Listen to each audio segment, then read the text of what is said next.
I was like going through my pubic hair and all of a sudden I saw this little tiny like mite thing alive and crawling around and I was like,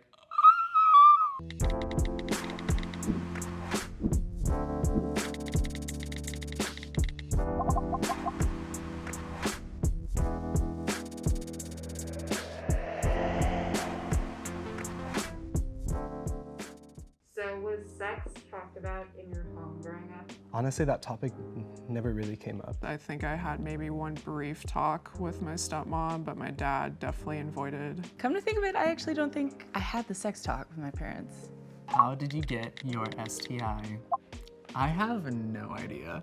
The one that I got was pubic lice, AKA crabs. I was like going through my pubic hair and all of a sudden I saw this little tiny like mite thing alive and crawling around and I was like, Honestly, I was not using safe sex. I was just, having unprotected sex, hoping for validation and worth. And unfortunately, that didn't work. I had to work on that within. I just didn't have a condom on me and didn't really feel like going out of my way to get one. I figured it would be no big deal. I got gonorrhea from a previous partner. He had gonorrhea in his throat, which he did end up passing to me. It wasn't a one-night stand. It was a guy I met on Tinder when I was studying abroad in Paris. We had seen each other a few times, but this time he was kind of pressuring me to go without protection, and I did not want to, but I ended up giving in. Funny thing, I actually broke up with an ex, and I hooked up with one person, and I got tested 3 days later, and I came up positive for syphilis. How did you feel when you found out you were positive? I felt really sad and depressed. I was happy knowing that it could be treated, at least. There have been so many other times I've been reckless with having a bunch of unprotected sex, so the fact I got it from someone I was seeing consistently and not a one-night stand was just irritating. It was chlamydia. When you learn in school about these STIs and sex education, it's always, the most drastic side effects and long-term effects. So when I first found out that I was positive, I freaked out and I didn't know what to do. I was really kind of panicking. I didn't find out from a doctor. I wasn't in a clinic. I was in my bedroom. I guess I felt just ashamed and embarrassed and scared. I got diagnosed with HIV on May 21st, 2011. When I found out that I was positive, I thought my life was over. I've had definitely ups and downs with my mental health, especially not only first getting HIV and then coping with that, but then also having to tell a partner too. What does it feel like? Okay, I was preparing for this question. So I was diagnosed with trichomoniasis. My main two symptoms were that it was just so uncomfortable to sit, and then there were changes in the chemistry of, my genitals. I just remember feeling really itchy throughout the week, and then one day I was like, all right, we have to investigate. I caught it really early on, so I didn't have a lot of symptoms. I saw like a bump, and I was like, all right, like I'm gonna go get checked, because just in case. It was definitely itchy. Pretty much everywhere. Didn't look pretty either, like redness, swelling, like soreness. Did you tell your friends or family? So I actually did tell my family. I educated them on it and stuff like that, and like the first question they asked was just like, oh, like why are you having unprotected sex? As if like I was having sex with a lot of people. I definitely told my roommates because I had to like do laundry and clean everything. When I do tell people, I get a lot of like, wow, tell me about the crabs. And I'm like, okay, girl, let's drink some tea and talk about it. My mother and I have always been close. And I'm just really thankful for the love that I got from her and the support. I did not tell my family. I'm not open with them about my sex life. I actually asked one of my good friends, like, what should I be doing? And she explained it very calmly to me that I should be telling people who I've been with. When do you disclose to potential partners about your STI? Immediately. When I disclosed that I was HIV positive, I never really had a partner treat me differently. If anything, it just seemed like it provided an extra layer of honesty. Luckily, I no longer have to. I had some antibiotics, and so I'm cured.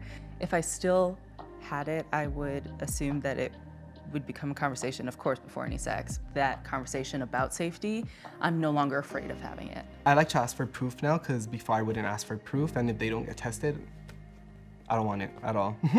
I had just had sex 2 days prior to discovering I had crabs. And he was like, "Are you clean?" And I was like, "Yeah, I'm clean." It was very awkward having to text this stranger being like, "JK, you should definitely check yourself out." Have you ever lied to a potential partner about having an STI? No. It's a big no-no for me. This kind of experience also emphasized the importance of making sure that it is clear what your sexual habits are. At the end of the day, you're giving them the choice of consenting to sex, while I think they should also be consenting to a possible infection. I have not lied to a potential partner about having an STI. Unfortunately, I have lied to a partner about the amount of safe sex I'd had, which I regret now because that's very immature and puts both of us in danger. Were you afraid for your life after being diagnosed? I was not. I definitely use condoms more when having sex, but also I get tested more frequently than I did prior. It was a scary moment. But then when I went to a health professional, they really put my fears at ease. Syphilis is actually a really serious disease, and it could like deteriorate your brain after a while. So I did freak out, but luckily I was a little educated on it. So like I kind of knew it was curable, but I was just thinking like, wow, like what if it was something that was incurable? When I first got diagnosed with HIV, I definitely did not think that I was gonna make it. But then once I spoke with my doctor, he helped me just really understand HIV a lot better. And so I got on my medicines and I still remain undetectable today. Yes, for like half a second, but I mean, a quick Google search will tell you that like chlamydia is not gonna take your life. I am definitely a lot more safe about the sex that I do practice, because as often as it's not something life-threatening, it very well one day could be. If you got it from someone else, do you hate the person for giving it to you? Not at all. I don't hate him at all. There was a lot of anger when I first found out. I think it was half anger at him and half anger at myself, because I allowed myself to be talked into having unprotected sex with someone who I didn't know or trust. Unfortunately, he unmatched me. I wish I had the chance to, reach out to him and say, "Hey, you should get tested." This partner asked me previously, before we initially had sex, "Have you gotten tested recently?" And I said, "Yes, I have." Like, you went out of your way to ask if I was clean, essentially, but you weren't, so it was a slap in the face. I mean, at first I was a little angry, but being mad at someone for giving you something that they probably didn't even know that they had is just kind of a waste of your energy. 3 days before I had sex with someone, and I called him. He didn't know he had syphilis specifically, but he had an idea. It was more like, okay, like we're not gonna be friends anymore because I was just messed up, dude. Like you knew and you didn't tell me. Afterwards, I probably didn't have sex for like a year and a half or more. I had trust issues. I know who gave me HIV. He's someone that I grew up with, someone that I know. I had anger. I was completely infuriated by the fact that this person that I had committed myself to in such a way have given me something that is chronic, lifelong. But then also, I do forgive him. We were young and careless and reckless, and it happens.